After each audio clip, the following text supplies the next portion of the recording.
প্রিয় দর্শকবৃন্দ, আসসালামু আলাইকুম রহমতুল্লাহ। আজ আমি আপনাদের সামনে এমন এক কাহিনী নিয়ে হাজির হয়েছি যা শুনে হয়তো আপনার হৃদয় কেঁপে উঠবে। এটি কোনো সাধারণ মৃত্যু নয়, এটি সেই মহান নারীর মৃত্যু যিনি ছিলেন নবী করিম সাল্লাল্লাহু আলাইহি ওয়াসাল্লামের প্রিয়তম কন্যা হযরত ফাতিমা রাদিয়াল্লাহু আনহার।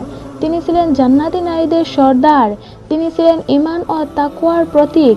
দয়া করে ভিডিওটি শেষ পর্যন্ত দেখুন, শুনুন, মনোযোগ দিয়ে শুনবেন, স্কিপ করবেন না। আর যদি ফেসবুক থেকে দেখে থাকেন তাহলে আমাদের পেজ জীবন জাগরণ ফলো করবেন। আর যদি ইউটিউব থেকে দেখে থাকেন তাহলে অবশ্যই লাইক করবেন, কমেন্ট করবেন এবং সাবস্ক্রাইব করবেন। হযরত ফাতিমা রাদিয়াল্লাহু আনহা ছিলেন নবী করিম সাল্লাল্লাহু আলাইহি ওয়াসাল্লামের কন্যা। তাকে বলা হতো উম্মু আবিহা, অর্থাৎ বাবার মা। তিনি ছোটবেলা থেকেই নবীজির পাশে থেকেছেন। নবীজি যখন মক্কার কাফেরদের হাতে নির্যাতিত হতেন তখন ছোট্ট ফাতেমা বাবার মাথা থেকে ধুলো পরিষ্কার করতেন, কাঁদতে কাঁদতে বাবাকে জড়িয়ে ধরতেন। নবীজি বলেছেন, ফাতিমা রাদিয়াল্লাহু আনহা আমার অঙ্গের অঙ্গ, যে তাকে কষ্ট দিল সে যেন আমাকে কষ্ট দিল। সহিহ বুখারী। রাসূল সাল্লাল্লাহু আলাইহি ওয়াসাল্লামের ইন্তেকাল করলে ফাতিমা রাদিয়াল্লাহু আনহার হৃদয় ভেঙে যায়।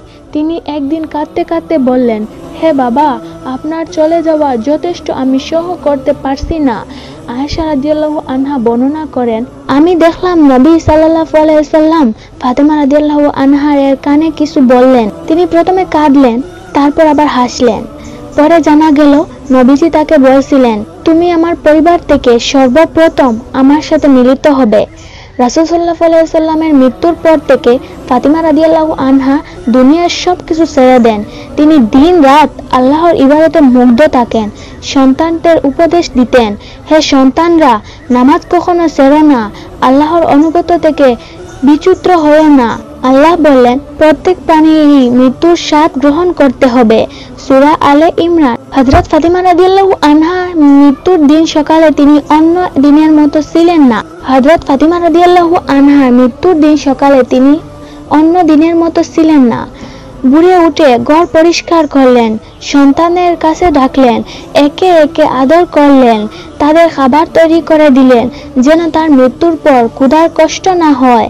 তারপর গোসল করলেন, নতুন কাপড় পরলেন, সুগন্ধি ব্যবহার করলেন। হযরত আসমা বিনতে উসাইমা রাদিয়াল্লাহু আনহাকে ডেকে বললেন, আজ আমি আমার বাবার সঙ্গে মিলিত হব, আমার জন্য প্রস্তুতি নাও।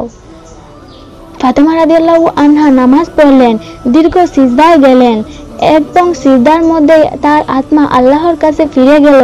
নবী সাল্লাল্লাহু আলাইহি ওয়াসাল্লাম বলেছেন, যে ব্যক্তি সিজদায় মৃত্যুবরণ করবে সে কিয়ামতের দিন সিজদাকারীদের দলে উঠবে। কি সৌভাগ্য! নবীর কন্যা সিজদার মধ্যেই দুনিয়ার বিদায় নিলেন। মৃত্যুর আগে ফাতিমা রাদিয়াল্লাহু আনহা বলেছিলেন, আমার জানাজা যেন রাতে হয়, গোপনে হয়, যেন কেউ আমার দেহ দেখতে না পারে। তাই হযরত আলী রাদিয়াল্লাহু আনহা, সালমান ফারসি রাদিয়াল্লাহু আনহা এবং কয়েকজন সাহাবী রাতে জানাজা পড়ালেন।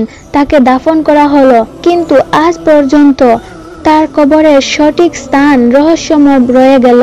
হযরত ফাতিমা রাদিয়াল্লাহু আনহার মৃত্যু আমাদের শিক্ষা দেয়, মৃত্যু আবাসভূমি, মৃত্যুর আগে প্রস্তুতি নিতে হবে। নামাজ কখনো ছেড়ে দেওয়া যাবে না। দুনিয়া ক্ষণস্থায়ী, পরকালই আসল জীবন। আল্লাহ বললেন, হে ঈমানদাররা, আল্লাহকে ভয় করো এবং প্রত্যেকেই দেখুক আগামী দিনের জন্য কি পাঠাচ্ছে। প্রিয় দর্শকবৃন্দ, এই ঘটনাটি আমাদের চোখে জল আনে, কিন্তু একই সাথে আমাদের অন্তরে আশা জাগায়। আল্লাহর প্রেমে জীবন যাপন করলে ইবাদতের মধ্যে মৃত্যু হবে, এটাই প্রকৃত সৌভাগ্য। তাহলে প্রশ্ন হলো, আমরা কি প্রস্তুত? আমরা কি মৃত্যুর আগে নিজের আমল ঠিক করছি?